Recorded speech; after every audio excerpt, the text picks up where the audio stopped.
Kalau pemerintah bisa nyetak uang, kenapa gak nyetak uang sebanyak-banyaknya aja terus uangnya dibagiin ke orang miskin?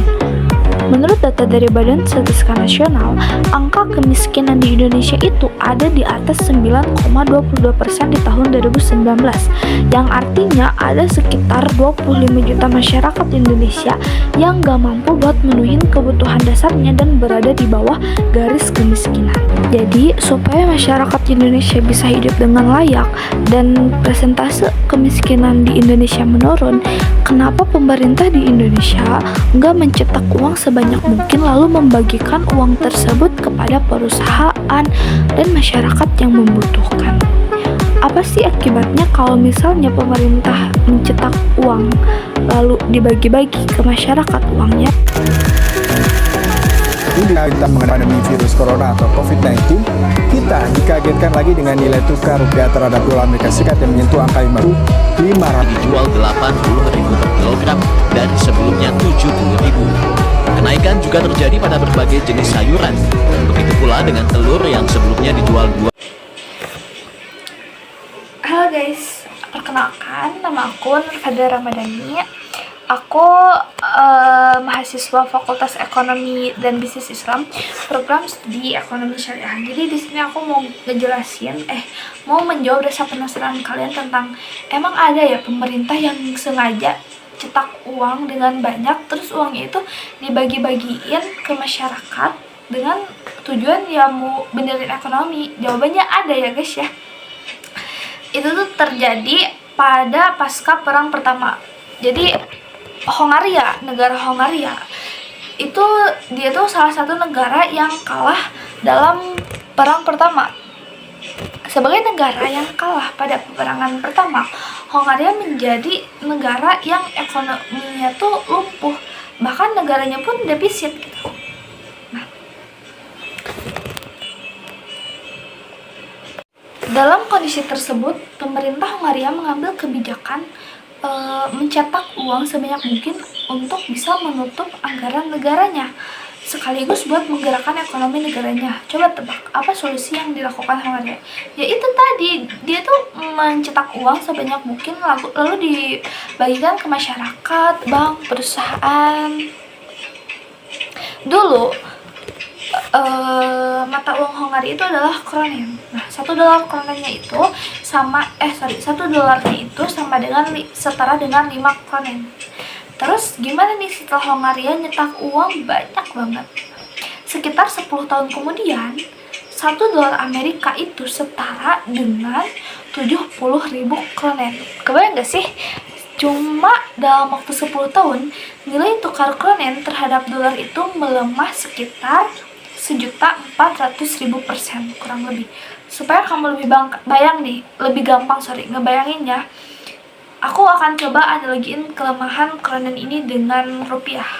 Misal nih, kalau nilai rupiah pada tahun 2010 itu 9.000, $1 itu 9.000. Nah, maka 10 tahun kemudian di tahun 2020, $1 itu setara dengan 126 juta. Gila banget kan? Dan semua itu diakibatin karena pemerintah di Hongaria itu nyetak uang banyak banget buat nutupin kekurangan anggaran kebijakan ini.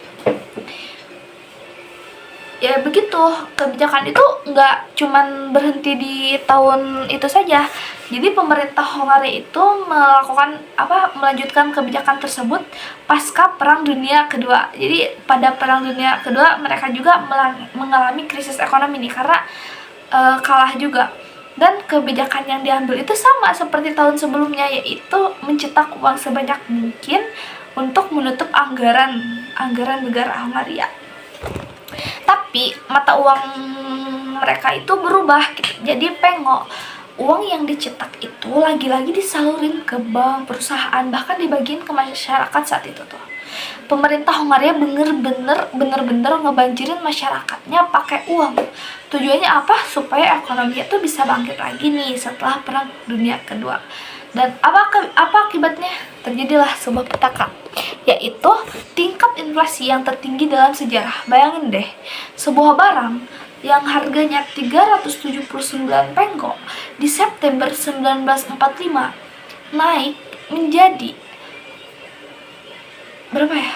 Naik menjadi 72.000 penggo di Januari 1946. Jadi dalam kurun waktu September, Desember, Januari 3 bulan itu dia tuh udah naik sangat tinggi gitu. Terus naik lagi jadi 450.000 penggo di bulan Februari dan akhirnya jadi 1 triliun penggo di tanggal 22 Juli 1946 dalam kurun waktu kurang dari setahun. Kebayang gak sih, barang yang harganya 379 penggo naik jadi 1 triliun penggo dalam waktu singkat. Nah, puncaknya ini nih, inflasi di Hong Kong itu mencapai 150.000% dalam satu hari. Ibaratnya gini, hari ini Indomie itu sebungkus harganya 2.500. Besoknya harganya tuh naik jadi 3.750.000. Saat itu tuh para pekerja tuh sampai harus nego setiap hari gajinya itu karena ya inflasinya itu terjadi setiap hari gitu. Nah, itu salah satu contoh di abad 20 tentang negara yang mencetak uang untuk dibagiin ke masyarakatnya. Kita bisa sama-sama belajar dari sejarah bahwa niat baik tuh belum tentu berujung pada kebaikan.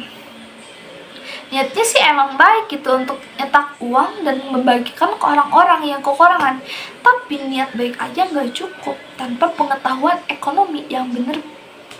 Mencetak uang sebanyak-banyaknya dan membagikannya ke masyarakat bisa membawa bencana ekonomi yang besar. Nah, setelah dua contoh tadi, aku mau jelasin nih secara teknis kenapa sih mencetak uang sebanyak-banyaknya tuh malah bikin ekonomi semakin kacau gini. Jadi ketika pemerintah nyetak banyak banget uang, terus uangnya dibagi-bagiin ke masyarakat, berarti uang yang beredar di masyarakat itu tuh jadi bertambah signifikan dong. Nah, ketika masyarakat punya uang, daya beli masyarakat tuh jadi naik dan tentunya masyarakat akan cenderung lebih konsumtif. Akhirnya permintaan barang dan jasa tuh bakalan naik gila-gilaan. Sementara jumlah ketersediaan barang dan jasa ya segitu-gitu aja gitu.